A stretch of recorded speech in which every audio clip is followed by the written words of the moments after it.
Er is een vierdaagse training gestart voor zorgverleners met betrekking tot het herkennen van vrouwen in het veld met betrekking tot huiselijk geweld. Volgens directeur van Volksgezondheid, meneer Rajesh Sukul, is het van belang dat deze trainingen gegeven worden zodat zij makkelijker kunnen herkennen wanneer vrouwen te kampen hebben met huiselijk geweld. Dus deze training is bedoeld om de gezondheidswerkers te versterken in het begeleiden van slachtoffers van huiselijk geweld, vooral de vrouwen in principe. En niet alleen begeleiden, ze herkennen en de intake, een heleboel zaken wat betreft geweld tegen vrouwen. Wat is het thema van de training? Dus het thema is Strengthening the Health System to Address Violence Against Women. En het is dus bedoeld om ons gezondheidssector te versterken en daarom zijn er componenten van diverse instituten hier om deze training te volgen, zodat ze het ook binnen hun instituten kunnen implementeren en ook door kunnen spelen aan de andere collega's, zodat componenten van geweld tegen vrouwen herkend kunnen worden, begeleid kunnen worden, de opvang en de follow-up daarna. En wie ondersteunt deze training? Deze training is ondersteund door de High Commission of Canada. Dat is dus de ambassadeur van Canada. De ambassade van Canada die is in principe in Guyana, maar die is voor Guyana en Suriname. En de ambassadeur is de heer Mark Burman. Wat vindt u zelf ervan dat deze training hier wordt verzorgd? Ik vind het heel goed, omdat als u de inleidingen hebt gevolgd, dan hebt u ook een beeld hoeveel slachtoffers er zijn in het land. En dan hebben we het over heel erg gevallen ook, waarbij doden kunnen vallen. Als je kijkt naar de cijfers, zijn er ongeveer 9 per jaar, 9 vrouwen die het leven laten. En dan heb je nog heel veel rapportages. Daarover heeft men het niet in details gehad. Nou, er zijn cijfers bekend. En het is belangrijk dat we deze cijfers omlaag brengen sowieso. Maar ook belangrijk om te weten hoe we moeten omgaan wanneer zaken zich aanmelden. Oké, heeft u verder nog iets dat u zou willen toevoegen aan het gesprek? Ja, sowieso willen wij als volksgezondheid kijken hoe we na deze training verder invulling kunnen geven aan het beleid om het geweld tegen vrouwen te verlagen, want dat moet gebeuren. En er zijn ook aspecten hoor. De UNFPA die zit ook bezig met trainingen en diverse organisaties die helpen ons.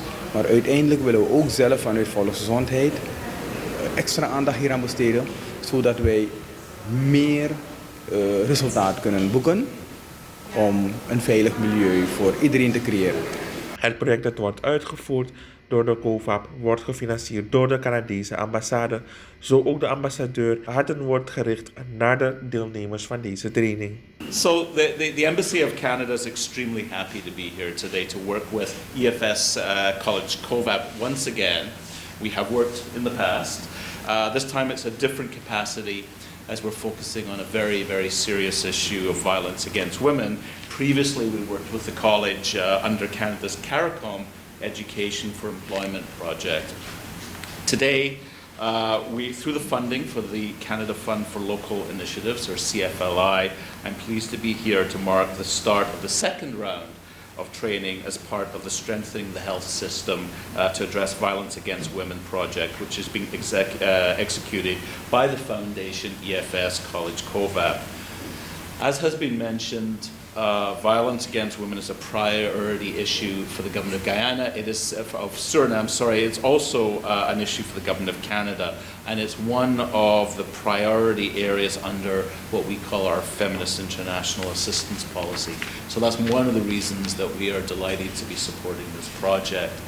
We're extremely proud of the project collaboration and the fact that EFS College is taking these proactive steps to address the quality of care being provided to women who are victims of violence. According to the IDB's 2018 Suriname Wealth Health Survey, 32% of every partnered woman has reported at least one act of physical or sexual violence by an intimate partner.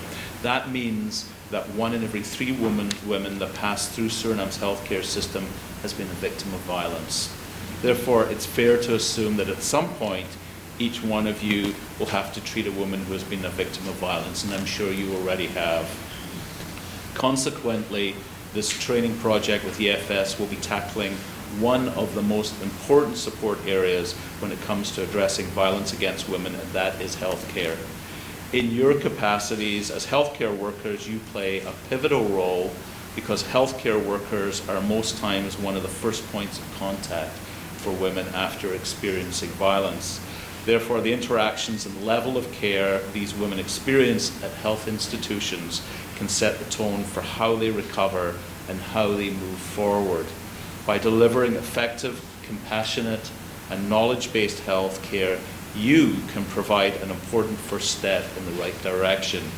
And Canada believes that violence against women is one of the most pervasive and egregious human rights violations that not only affects the victims, but society as a whole, as the affected women are often unable to adequately make their contributions in society, and nobody knows.